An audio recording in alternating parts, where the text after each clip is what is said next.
Hi there, I'm Erin, and welcome to my first ever Booktube video!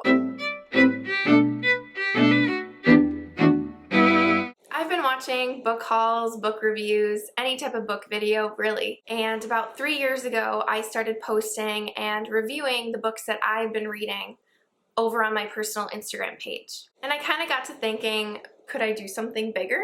With the new year, I think we all try to bring in something that will excite us, bring us more joy, and that's what this video is, so welcome!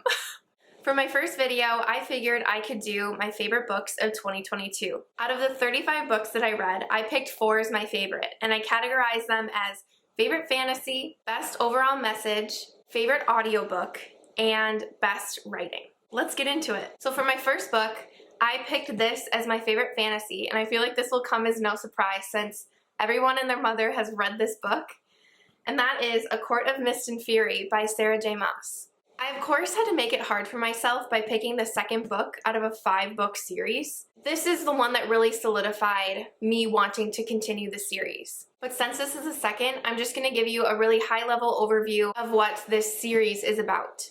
Our main character, Farah, lives in a divided world between high fae magical creatures and human mortals. She does something in the first book that forces her to leave her father and 2 sisters in the mortal lands and go live with a high lord, high fae in the magical lands. From there, she learns all about the magic, the creatures, the high lords, the high fae, the kingdoms, and the curses and evil and war that's underneath. So the second book is her expanding out into the different kingdoms or courts and learning her place in this entire series and the conflict that's happening. Sarah J. Maas is really good at making her books easy to read, fast to read. Her characters are very lovable, even though they have some internal conflict. They're just easy to root for and to be just excited to read about.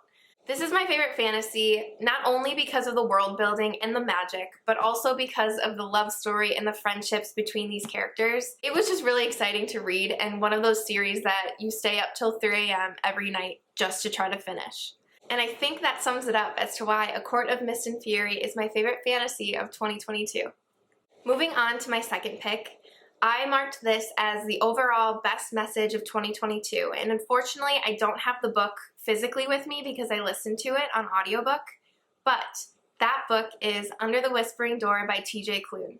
Wallace, our main character, has just realized he's passed away, and he comes to a tea shop that serves as an in-between place to cross over to the beyond. Hugo, the tea shop owner and crossing over guide, realizes that Wallace has yet to come to terms with his death.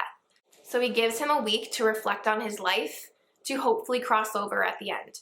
Within this story, there are characters that are accepting, kind, empathetic, loving, and teaching some really valuable life lessons. There's also a dog, and we love to read about dogs. TJ Klune brings you stories that just feel like a warm hug. They feel like life lessons in the kindest way, and leave you just reflecting on your life and things that you could do to change it to be more loving and kind. And we love books like that. So that's why Under the Whispering Door gets Best Message of 2022. So for my third pick, I marked this as my favorite audiobook of 2022, and that is Daisy Jones and the Six by Taylor Jenkins Reid. Now this is unfortunately another one of the books that I don't have physically because I listened to it on audiobook. This story is about the rise of an iconic 1970s rock group and their infamous breakup at the height of their career. It's written in an interview style, so you get the perspectives of everyone that is included in this band. So Taylor Jenkins Reid is so good at pulling from history and writing characters that feel real, that you're rooting for, that you fall in love with, that you want to be real. Like, I want this book and this band to be a part of history. I literally Googled just to make sure. So why this is my favorite audiobook is because for every character they chose a different narrator and they were spot on. These voices were probably exactly like I would have imagined them to be in my head if I had just read this. But it just made that experience 10 times better, and I really felt like I was listening to a podcast or an interview. I love this story, and I think that if you're a music lover or you just love really interesting dynamic characters, this is definitely a book for you. Or audiobook, because that's my favorite audiobook of 2022.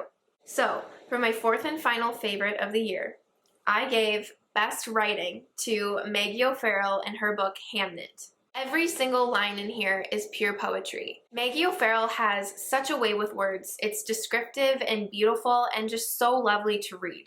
This is a historical fiction following Shakespeare's family and more specifically his wife Agnes. We learn who she is, how they met, where they settled down, their 3 children, and follow them through Shakespeare's rise to fame, as well as their experiences with the bubonic plague.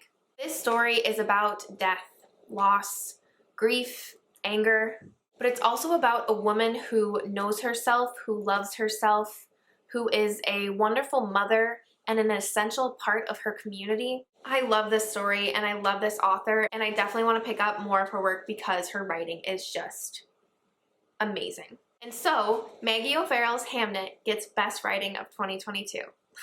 Okay, so those are my 4 favorites of the year, and I thank you for your time if you're still watching.